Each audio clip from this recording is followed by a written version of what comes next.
समय की अथाह नदी जब स्वर्ण युगों के पथ से बह रही थी, तब धरती पर देवों और दानवों का संतुलन एक नए मोड़ पर था। देवगुरु बृहस्पति की भांति असुरों के पास भी एक परम तेजस्वी गुरु थे, महर्षि शुक्राचार्य। उनकी तपश्चर्या से दैत्यराज वृषपर्व का राज्य उन्नति के शिखर पर था। धन, बल, ऐश्वर्य और विद्या सब कुछ वहां प्रचुर था। शुक्राचार्य का एकमात्र रत्न थी उनकी कन्या देवयानी। बाल्यावस्था से ही वह तेजस्विनी, रूपवती और आत्माभिमानी थी। उनकी वाणी में अग्नि थी और हृदय में कोमलता। वह जानती थी कि वह असुरों के गुरु की पुत्री है, ज्ञान और गर्व दोनों की प्रतीक। वहीं वृषपर्व की पुत्री शर्मिष्ठा अपनी सखी देवयानी की ही आयु की थी, पर स्वभाव में कुछ भिन्न। देवयानी जहाँ ज्ञान और तर्क के प्रतीक थी, वहीं शर्मिष्ठा भावनाओं और अभिमान की। दोनों में अद्भुत सख्य भाव था। एक दूसरे के बिना एक पल भी न रह सकी। महल के आंगन में, पुष्प वनों में या सरोवरों के तट पर ये दोनों राजकुमारियां साथ साथ दिखाई देती। उनकी हंसी की ध्वनि मानो मधु की धार सी वातावरण में गूंजती। किंतु भाग्य की डोर अदृश्य होती है। जहाँ प्रेम होता है, वहीं ईर्ष्या का अंकुर भी छिपा होता है। एक दिन ग्रीष्म ऋतु की दोपहर में, जब सूर्य अपनी किरणों से धरती को तप्त कर रहा था, देवयानी और शर्मिष्ठा सखियों संग वन विहार को निकली। वन में फूल खिले थे, मंद पवन बह रहा था और एक स्वच्छ झरना अपनी नादमयी धारा से संगीत रच रहा था। सभी सखियां उस झरने में क्रीड़ा करने लगीं। देवयानी ने अपने आभूषण उतारे, वस्त्र बदले और जल में उतर गई। शर्मिष्ठा ने भी वही किया। दोनों हंसती, छींटे उड़ाती और जल में कमल के पत्तों से खेल रचती। इतने में दूर से राजा ययाति का रथ मार्ग से गुजरा। उनकी वीर मुद्रा और तेजस्वी रूप देखकर सखियां घबरा गईं। वे शीघ्रता में वस्त्र पहनने लगी, किंतु वस्त्रों का क्रम बिगड़ गया। एक सखी ने भूलवश देवयानी के वस्त्र शर्मिष्ठा को दे दिए। जब देवयानी ने यह देखा तो उसका मुख लाल हो उठा। देवयानी क्रोधित होकर बोली, हे शर्मिष्ठे, तूने मेरे वस्त्र कैसे धारण कर दिए? क्या तू भूल गई कि मैं गुरुपुत्री हूं और तू शिष्य राज की कन्या मात्र? शर्मिष्ठा ने मुस्कुराकर उत्तर दिया, पर उसकी वाणी में व्यंग्य था। शर्मिष्ठा बोली, देवयानी, वस्त्रों का मूल्य वंश से नहीं, रूप से बढ़ता है। तू चाहे गुरु की पुत्री हो, मैं तो दैत्यराज की संतान हूं। राज्य और वैभव मुझसे ज्यादा किसका है? शब्दों ने ज्वाला बनकर वातावरण को तप्त कर दिया। देवयानी ने तिरस्कार से कहा, राज्य का वैभव क्षणभंगुर है, किंतु ज्ञान और तप का तेज शाश्वत। तू दैत्यराज की पुत्री होकर भी अपने भीतर दैत्य का अहंकार रखती है। यह सुनकर शर्मिष्ठा के गर्भ ने सीमा लांघ दी। वह क्रोध में भरकर बोली, यदि तू अपने को इतना श्रेष्ठ समझती है, तो आज मैं तुझे दिखा दूं कि यह असुर कन्या किसी से कम नहीं। इतना कहकर शर्मिष्ठा ने देवयानी को बालों से पकड़कर झरने में धकेल दिया। देवयानी जल में गिरी। उसका मुख आंसुओं और अपमान से भर उठा। सखियां भयभीत होकर भाग गईं।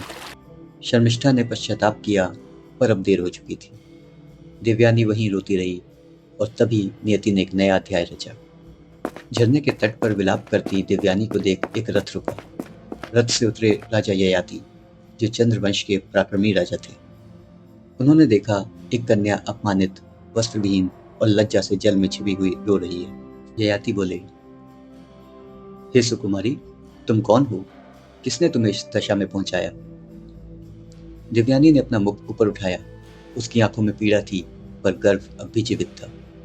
देवयानी बोली, हे राजन, मैं शुक्राचार्य की पुत्री देवयानी हूं।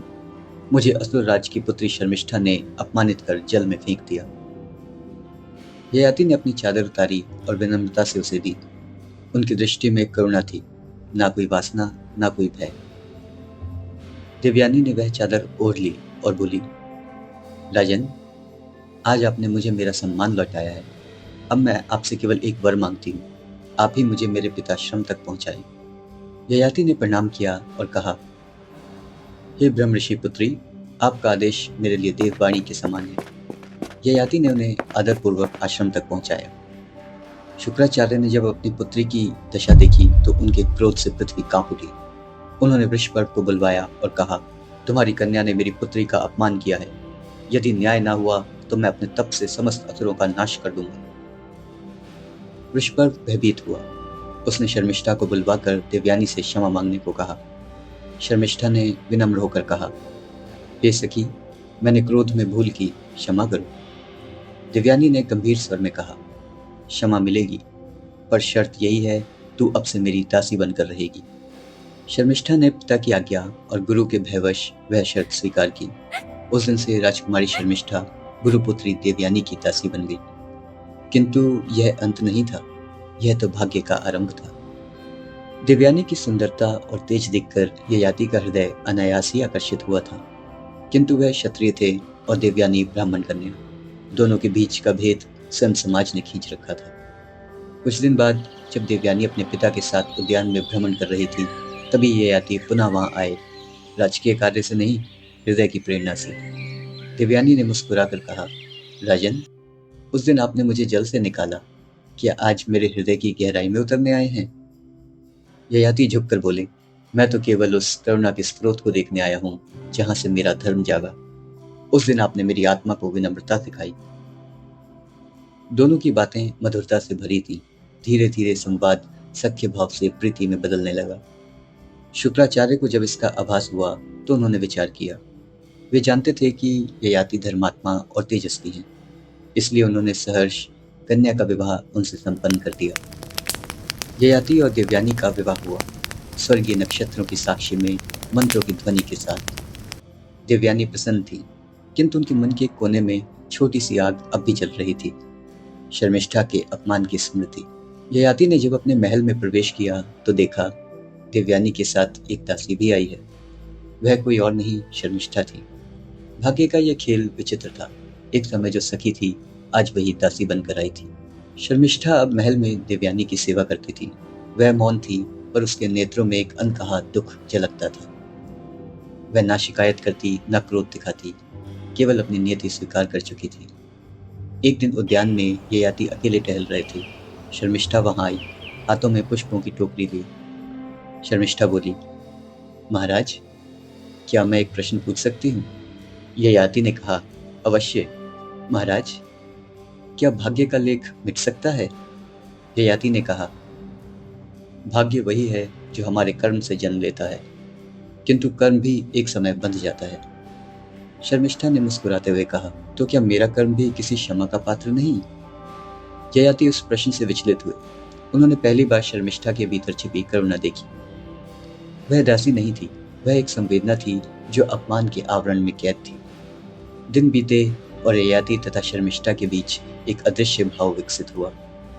वह प्रेम नहीं, करुणा का रूप था, किंतु करुणा भी यदि हृदय में जगह बना ले तो सीमाएं मिट जाती हैं। शर्मिष्ठा ने एक दिन कहा, हे नृप, मैं जानती हूं कि मेरा जीवन अब देवयानी की छाया है, पर यदि मेरी कोख से कोई संतति जन्म ले तो क्या वह अपवित्र मानी जाएगी? ययाति मौन रहे, किंतु समय ने उत्तर दिया। शर्मिष्ठा गर्भवती हुई। देवयानी को जब इसका पता चला तो उसका क्रोध ज्वालामुखी बन उठा। वह दौड़कर अपने पिता के आश्रम पहुंची। देवयानी रोष में बोली, पिताश्री, मेरे पति ने मेरी दासी से संतान प्राप्त की है। यह न केवल मेरा बल्कि आपके कुल का भी अपमान है। शुक्राचार्य ने क्रोध में भरकर ययाति को श्राप दिया, हे ययाति, तूने ब्राह्मण कन्या के विश्वास को भंग किया है, अतः अब तुझे अकाल वृद्धावस्था प्राप्त हो। ययाति ने हाथ जोड़कर विनम्रता से कहा, गुरुदेव, यदि मैंने पाप किया है तो दंड उचित है, पर कृपा करें, मैं अपने कर्म का प्रायश्चित करने का अवसर पाना चाहता हूँ। शुक्राचार्य ने कहा, यदि कोई तुझ पर अपनी जवानी अर्पित करे तो तू पुनः युवा हो सकता है। यह श्राप और वर दोनों का संगम था और यही ययाति की परीक्षा का प्रारंभ। श्राप के बाद ययाति का रूप वृद्ध हो गया। देवयानी पछताई, किंतु अब शब्द लौट नहीं सकते थे। शर्मिष्ठा अपने पुत्र पुरु को जन्म दे चुकी थी। पुरु एक तेजस्वी बालक थे जो आगे चलकर ययाति के प्रिय बन गए। ययाति ने अपने पुत्रों से कहा, जो मुझे अपनी युवावस्था देगा वही मेरा उत्तराधिकारी होगा। देवयानी के पुत्र यदु और दुर्वसु ने मना कर दिया, पर शर्मिष्ठा के पुत्र पुरु ने बिना विलंब कहा, पिताश्री, यदि आपके सुख में मेरा जीवन समर्पित हो सके तो यही मेरा धर्म है। ययाति ने उसका यौवन स्वीकार किया और पुनः युवा हो गए, किंतु काल ने सिखाया कि इंद्रिय सुख तृष्णा को मिटाता नहीं, केवल बढ़ाता है। वर्षों तक भोग में लिप्त रहने के बाद ययाति ने कहा, अब मैं जानता हूँ, सुख बाहर नहीं, आत्मा के भीतर है। जो अंतहीन इच्छाओं के पीछे भागता है वह स्वयं को खो देता है। उन्होंने पुरु को यौवन लौटाया और कहा, तू ही मेरे वंश का वारिस होगा, क्योंकि तूने त्याग का अर्थ समझा है। ययाति ने वन में जाकर तप किया और देवयानी ने भी अंततः क्षमा सीखी। शर्मिष्ठा अपने पुत्र के तेज से गौरवान्वित हुई। वह अब अपमान की नहीं, बल्कि मातृत्व की प्रतिमूर्ति थी। तो दोस्तों, यह कथा केवल दो स्त्रियों की प्रतिद्वंद्विता नहीं, यह उस शाश्वत संघर्ष की दास्तान है जहां अहंकार और प्रेम, प्रतिशोध और क्षमा, और भाग्य और कर्म का संगम होता है। आप लोगों को यह कथा कैसी लगी? कमेंट्स में अपने विचार जरूर बताइए। धन्यवाद।